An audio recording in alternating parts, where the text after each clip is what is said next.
Assalamualaikum warahmatullahi wabarakatuh.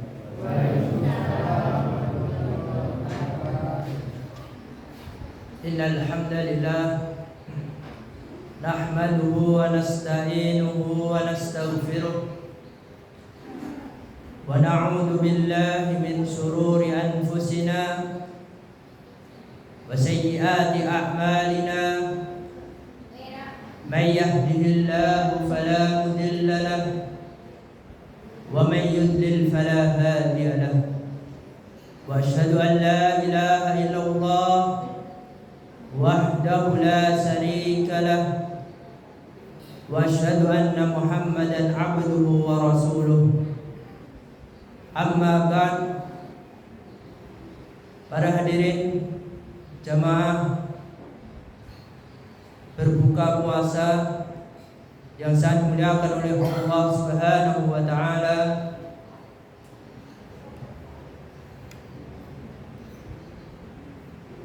pada sore hari ini kita akan mempelajari yang berkaitan dengan 3 amalan yang sangat dicintai oleh Allah Subhanahu wa taala, sebagaimana yang terdapat di dalam Khulasatul Kalam ala Umdatil Ahkam, sebuah kitab ringkasan berkaitan dengan hadis-hadis Nabi sallallahu alaihi wasallam, nomor 50. An Abi Amrin Wasaibani, dari Abi Amr As-Saibani, dan namanya Sa'du ibnu Iyasin, berkata, haddatsani sahibu hadhihi dar,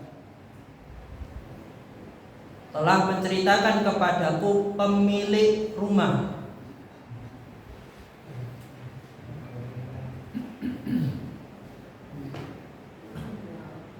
Wa asara biyadihi ila dari Abdullah ibnu Mas'ud, dan beliau juga menunjuk ke rumah Abdullah ibnu Mas'ud.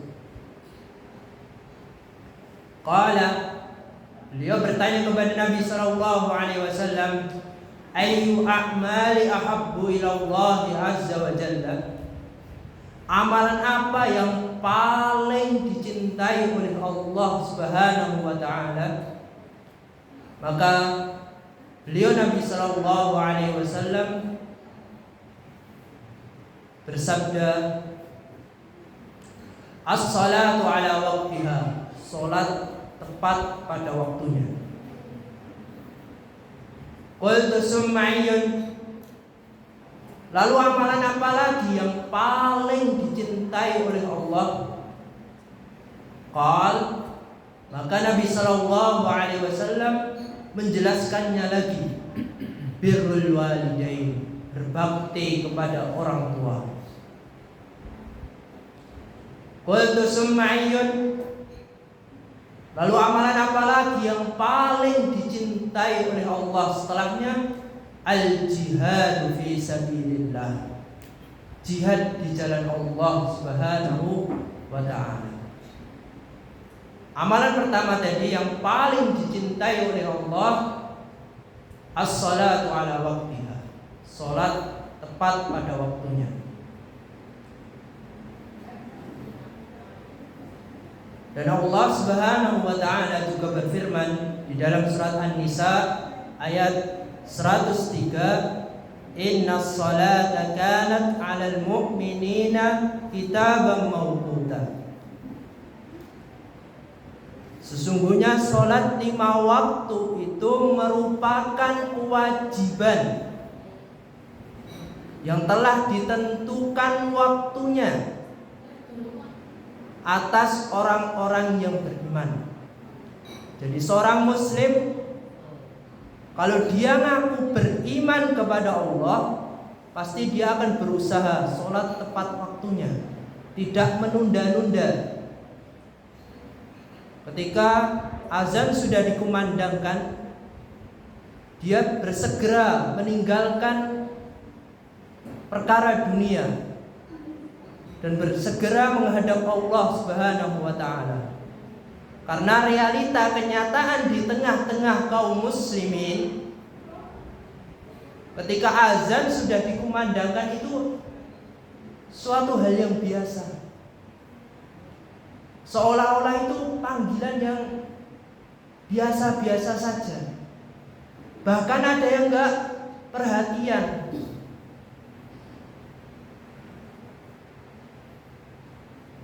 Padahal Nabi Shallallahu Alaihi Wasallam sudah menjelaskan secara gamblang, secara jelas, pembeda seorang Muslim dengan orang-orang kafir itu sholat 5 waktu.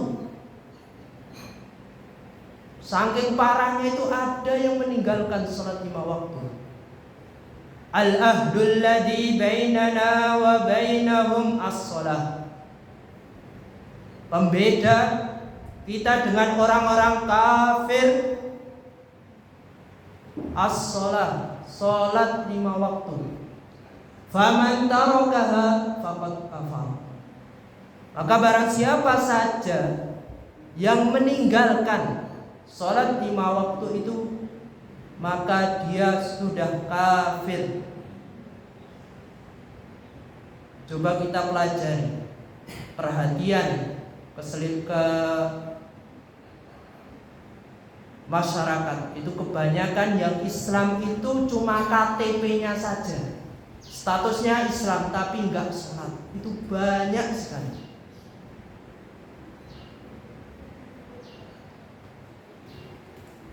Padahal Allah juga sudah menyuruh kita di dalam surat Thaha ayat 132, wa'mur ahlaka bis-sholati.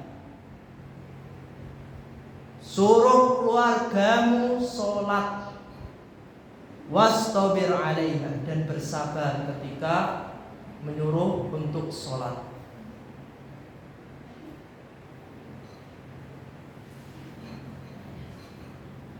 Ini menunjukkan tugas kepala keluarga, tugas orang tua itu mengingatkan anggota keluarganya untuk sholat 5 waktu.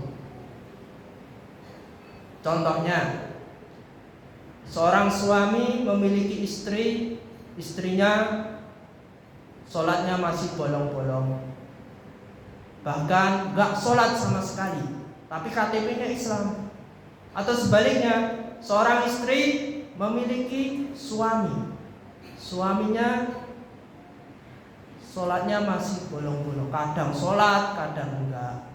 Bahkan ada juga seorang suami yang sama sekali enggak sholat. Maka seorang istri ini wajib untuk mengingatkan suaminya. Begitu pula orang tua yang memiliki putra dan putri, jangan dibiarkan begitu saja.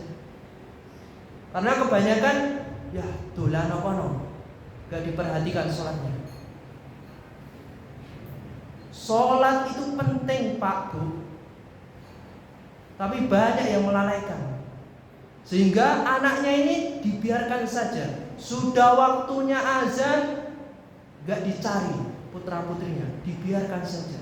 Padahal Allah sudah menjelaskan secara gamblang, secara jelas di dalam surat Thaha, wa'mur ahlaka bis-shalah, suruh keluargamu sholat. Tapi ingat, ketika menyuruh sholat harus penuh kesabaran, tidak boleh menggunakan kekerasan. Karena kalau tidak sholat, dikhawatirkan menjadi orang kafir. Karena sholat 5 waktu itu merupakan pondasi nomor berapa Pak Bu? 1 atau 2? 2. Yang pertama kan syahadat. Gimana? Yang kedua sholat 5 waktu. Makanya perlu untuk diperhatikan, terutama keluarga kita masing-masing, agar termasuk orang yang beriman dan bertakwa kepada Allah. Amalan yang kedua yang sangat dicintai oleh Allah, berbakti kepada kedua orang tua.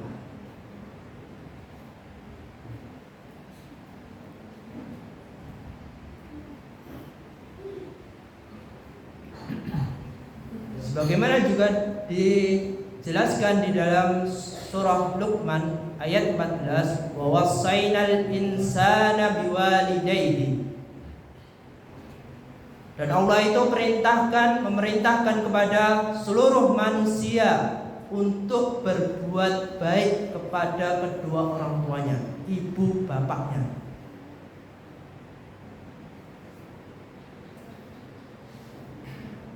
Orang yang bisa berbakti kepada kedua orang tua itu hanya orang-orang yang terpilih, orang-orang yang mendapatkan hidayah oleh Allah. Banyak seorang anak itu tidak mau berbakti kepada orang tua.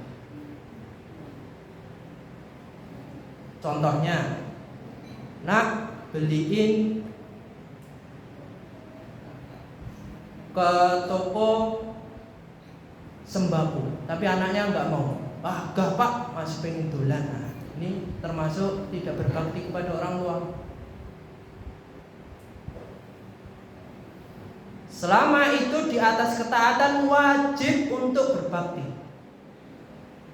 Atau sudah berkeluarga tapi memiliki orang tua, itu masih wajib untuk berbakti, terutama yang laki-laki. Kalau sudah sepuh, wajib untuk merawatnya. Jangan ditinggalkan. Karena realita kenyataan itu ada seorang anak yang gak mau merawat orang tuanya. Tapi ketika pembagian harta warisan, rebutan nomor 1 itu penting katanya. Ketika disuruh merawat gak mau, dibiarin begitu saja.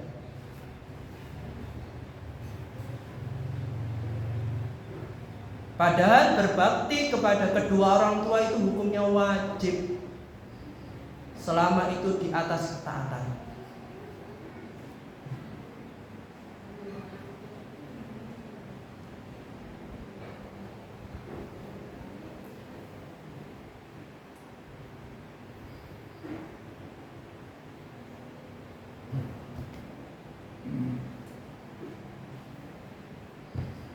Amalan yang ketiga yang sangat dicintai oleh Allah Subhanahu wa taala, jihad di jalan Allah.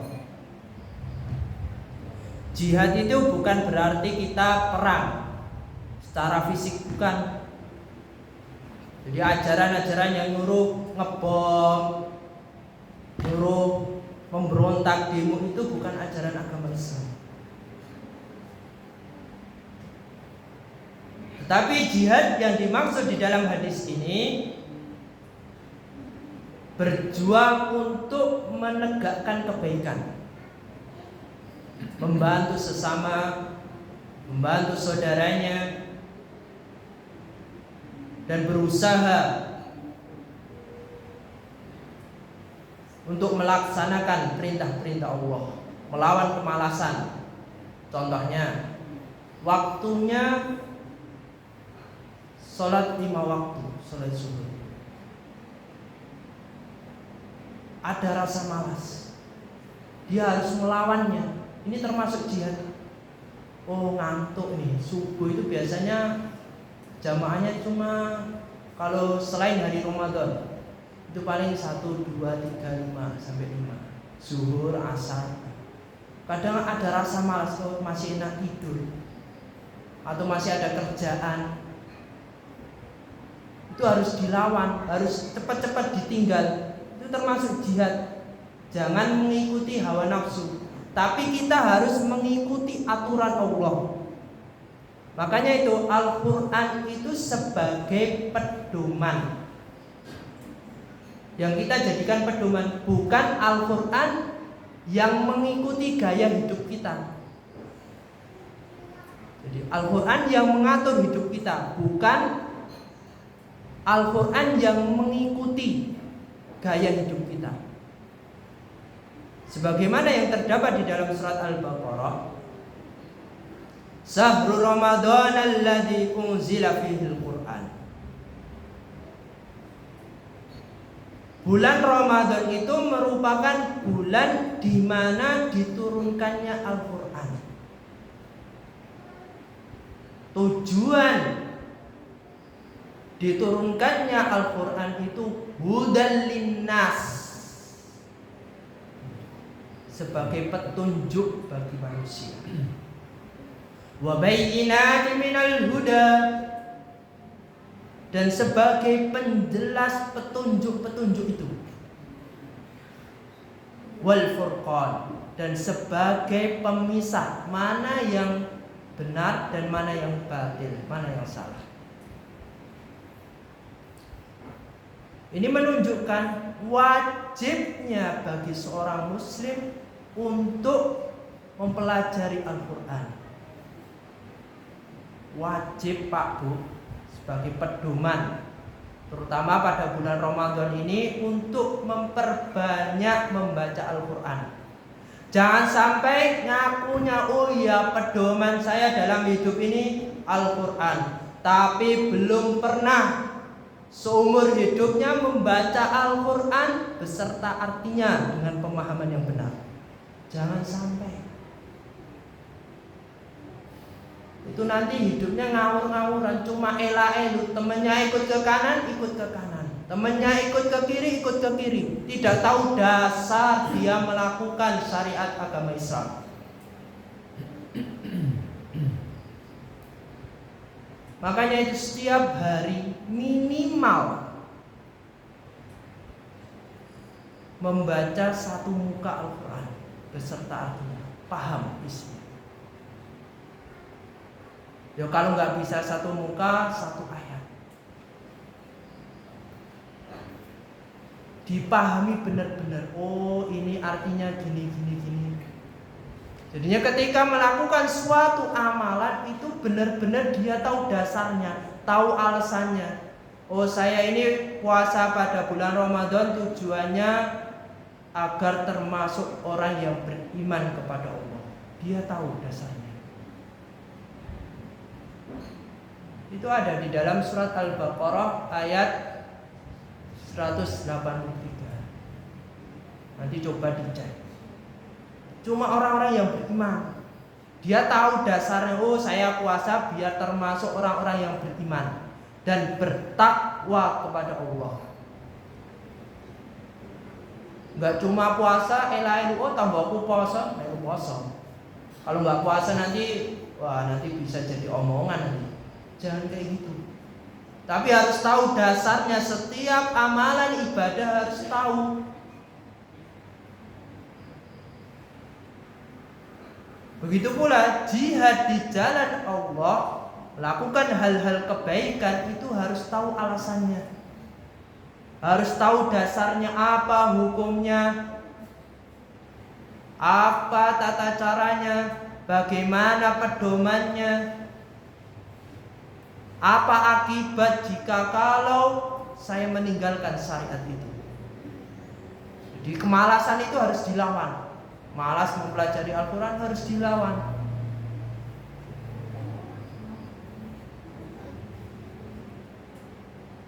Karena Allah Subhanahu wa ta'ala memerintahkan kepada kita semuanya di dalam surat Al-Hadid ayat 21, Sabiqu ila maghfiratin mir rabbikum wa jannatin arduha ka'ardis samawati wal ard.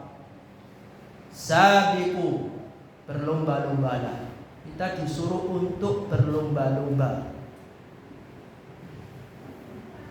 Ila maghfiratin mir rabbikum, untuk memperoleh maghfirah, ampunan. Rabbikum, dari Tuhan-Tuhanmu. Wa jannatin arduha ka'ardis samawati wal ard. Surga itu luas, seluas langit dan bumi.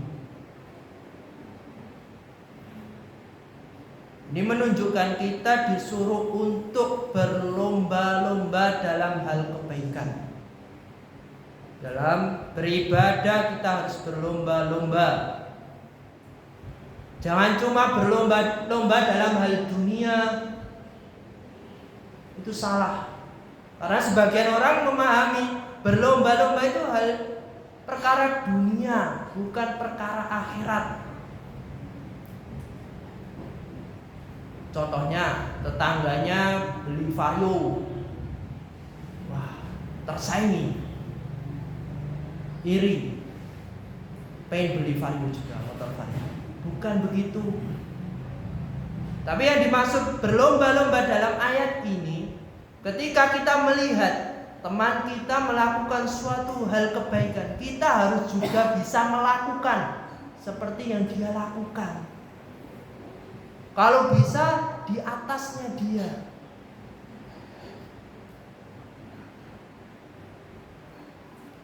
U'iddat lilladzina amanu billahi wa rasulih.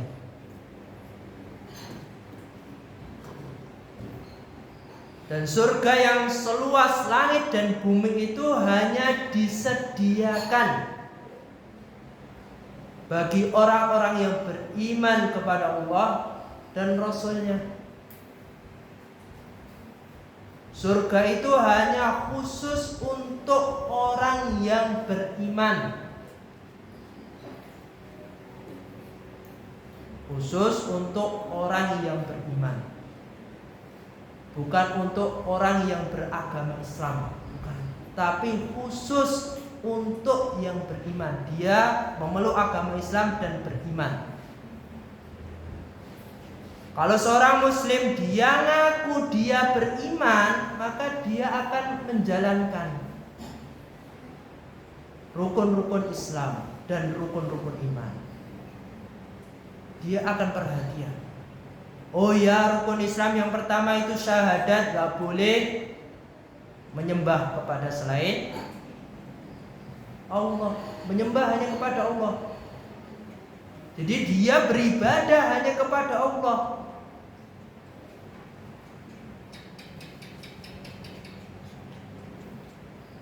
Yang kedua, sholat 5 waktu. Dia berusaha menjaga sholat 5 waktunya. Seterusnya, jangan sampai ngaku seorang muslim memeluk agama Islam, dia ngakunya beriman tapi menyembah kepada selain Allah, tidak sholat 5 waktu. Itu bukan termasuk orang yang beriman. Karena ada orang yang memeluk agama Islam, dia gak sholat, gak beribadah kepada Allah, malah menyembah kepada selain Allah. Padahal sudah jelas di dalam Al-Quran, walaqad ba'atsna fi kulli ummatin rasulan. Sesungguhnya Allah itu telah mengutus seorang rasul kepada setiap umat. Tujuannya cuma 2, Pak Bu. Anikbudullah, beribadah kepada Allah. Yang kedua, wajtanibut tauhid, menjauhi kesyirikan. Tapi banyak orang muslim yang memeluk agama Islam itu menyembah kepada selain Allah. Ngirim bunga ke tempat keramat, ke perapatan, ke pohon besar, masih menyembah kuburan demi kerjaannya lancar, laris, dia sampai direwangi ke Gunung Kawi, ke Gunung Kemukus, nguburi, ngeloni kuburan, banyak. Padahal ngakunya, oh saya ini Islam sejati, tapi masih melakukan kesyirikan.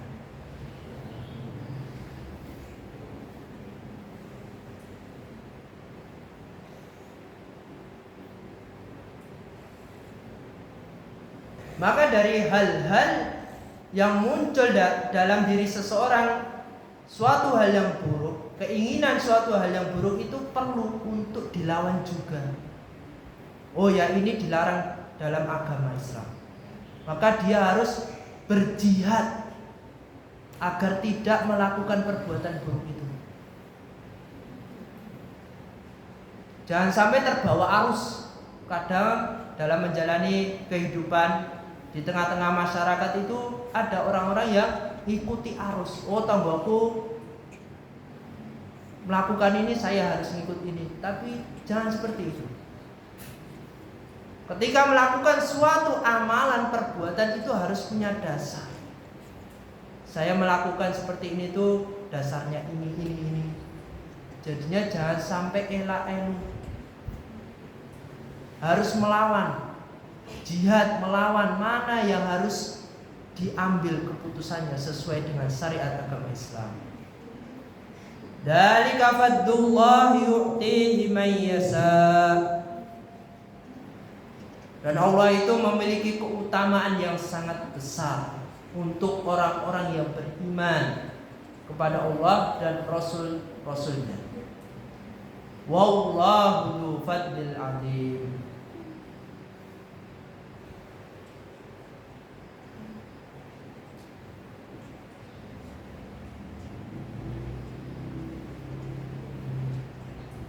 Dan keutamaan ini, keutamaan yang besar ini khusus untuk orang yang beriman dan orang yang bertakwa kepada Allah Subhanahu wa ta'ala. Mungkin kita cukupkan sekian. Jika ada salah kata atau perkataan saya kurang sopan, saya minta maaf sebesar-besarnya. Sebelum ditutup Pak Bu, kita sudah mempelajari 3 amalan yang sangat dicintai oleh Allah. Perhatian tidak. Yang pertama tadi nama Pak Bu? Sholat pada waktunya, tepat waktu. Yang kedua, ibu-ibu. Yang kedua apa Bu? Berbakti kepada orang tua. Yang ketiga, al-jihad fi sabilillah, jihad di jalan Allah. Iya, jangan sampai duduk hampir 20 menit gak paham inti yang disampaikan. Jangan begitu. Itu namanya bukan belajar, itu cuma datang dengerin, keluar kuping kanan, keluar kuping kiri, tapi gak mengambil faedahnya. Kan niat kita untuk belajar bersama-sama. Diulangi lagi 3 amalan. Yang pertama tadi apa? Sholat tepat waktunya, pada waktunya. Yang kedua, berbakti kepada orang tua. Yang terakhir, jihad di jalan Allah. Setiap saya dimintai untuk belajar bersama-sama, saya tes. Benar nggak? Mendengarkan, serius nggak dia belajar? Itu namanya belajar. Gak cuma hadir, duduk, habis itu pulang. Jadi harus mengambil hikmah walaupun cuma sedikit. Ya, mungkin kita cukupkan sekian untuk persiapan buka berpuasa. Nah, tadi berdoa kafatul majlis. Subhanallahumma wa bihamdika asyhadu an la ilaha illa anta astaghfiruka wa atubu ilaik. Assalamualaikum warahmatullahi wabarakatuh.